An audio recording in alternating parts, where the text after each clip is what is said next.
नमस्कार। अब हम अंग्रेजी शासनकाल में भूराजस्व व्यवस्था के अगले क्रम में महलवाड़ी व्यवस्था के बारे में जानेंगे कि महलवाड़ी व्यवस्था क्या थी, और साथ ही हम अंग्रेजों की इस भूनीति के परिणामों के बारे में जानेंगे। जमींदारी प्रथा एवं रैयतवाड़ी व्यवस्था के अतिरिक्त देश के कुछ भागों में महलवाड़ी भूमि व्यवस्था भी कायम की गई थी। यह व्यवस्था अवध तथा मराठों के अधिकृत प्रदेशों में लागू की गई थी। यह जमींदारी व्यवस्था का ही एक संशोधित रूप था। इसमें प्रत्येक खेत के अनुसार लगान निश्चित नहीं किया गया, वरन प्रत्येक महाल अर्थात जागीर के अनुसार लगान निश्चित किया गया। इसलिए यह व्यवस्था महालवाड़ी पद्धति के नाम से जानी जाती थी। इसमें समस्त महाल सम्मिलित रूप से राजस्व चुकाने के लिए उत्तरदायी था।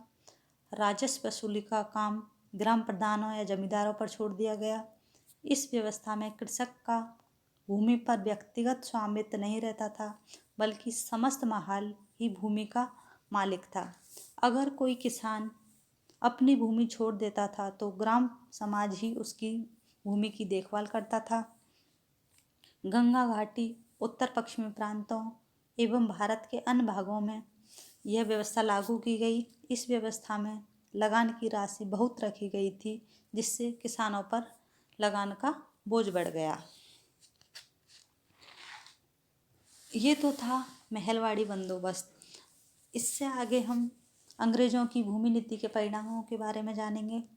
अंग्रेजों द्वारा लागू की गई भूमि नीति के अनेक परिणाम हमारे सामने आए थे, जिनमें अच्छे व बुरे दोनों ही रूपों में थे। इस समय जमीन हस्तांतरणीय बन गई। अंग्रेजों की इस नीति से जमीन आसानी से एक व्यक्ति से दूसरे व्यक्ति को हस्तांतरित की जा सकती थी। जमीन को बेचा या गिरवी रखा जा सकता था। यदि ऐसी व्यवस्था न होती तो लगान वसूल करना कठिन था। इससे अंग्रेजों को लाभ हुआ, परंतु भारतीय सामाजिक और आर्थिक व्यवस्था पर इसका प्रभाव पड़ा। संयुक्त परिवार टूटने लगे। अंग्रेजों की इन भूमि नीतियों से भूमि को पूंजी विनिमय का साधन बना दिया गया। कुटीर उद्योग धंधों के विनाश व जमीन पर स्वामित्व से लोगों का आकर्षण जमीन की तरफ बढ़ गया।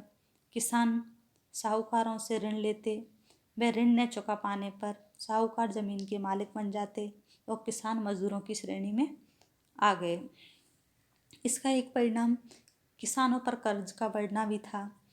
किसानों पर इस समय कर्ज अत्यधिक बढ़ गया था। इन भूमि नीतियों के कारण उत्पादन में कमी आई तथा एक नए जमींदार वर्ग का उदय हुआ। इस प्रकार हम देखते हैं कि जो भारत की संपूर्ण अर्थव्यवस्था थी उसमें बदलाव आ गया।